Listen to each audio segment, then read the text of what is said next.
क्या आपने कभी सोचा है कि दुनिया में ऑयल की प्राइस ऑलमोस्ट हमेशा यूएस डॉलर में ही क्यों होती है? चाहे कोई कंट्री सऊदी अरेबिया से ऑयल खरीदे, अमेरिका से या किसी और ऑयल प्रोड्यूसिंग कंट्री से, ऑयल की प्राइस यूजुअली डॉलर्स में ही कोट होती है।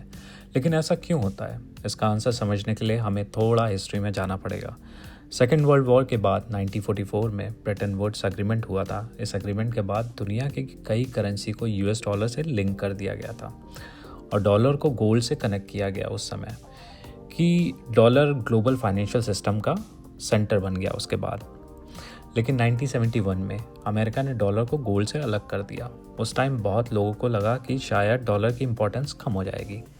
लेकिन उसके बाद एक बहुत इम्पॉर्टेंट डेवलपमेंट हुआ। 1970s में अमेरिका और सऊदी अरेबिया के बीच एक डील हुई। इस डील के अकॉर्डिंग सऊदी अरेबिया ने डिसाइड किया कि वो अपना ऑयल सिर्फ यूएस डॉलर में ही बेचेगा। बदले में अमेरिका ने सिक्योरिटी और मिलिट्री सपोर्ट प्रोवाइड किया।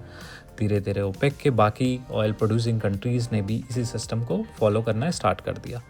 इस तरह दुनिया की सबसे इम्पॉर्टेंट कमोडिटी ऑयल डॉलर में ट्रेड होने लगी।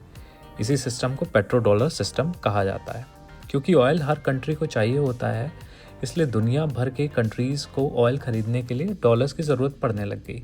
इसी वजह से सेंट्रल बैंक्स अपने फॉरेन एक्सचेंज रिजर्व में लार्ज अमाउंट में डॉलर रखते हैं, अगर आप देखते होंगे तो। और ऑयल एक्सपोर्टिंग कंट्रीज़ अपने डॉलर अर्निंग को अक्सर यूएस फाइनेंशियल मार्केट में इन्वेस्ट करते हैं, जैसे यूएस गवर्नमेंट बॉन्ड्स। इस प्रोसेस को हम पेट्रो डॉलर रिसाइकलिंग कहते हैं।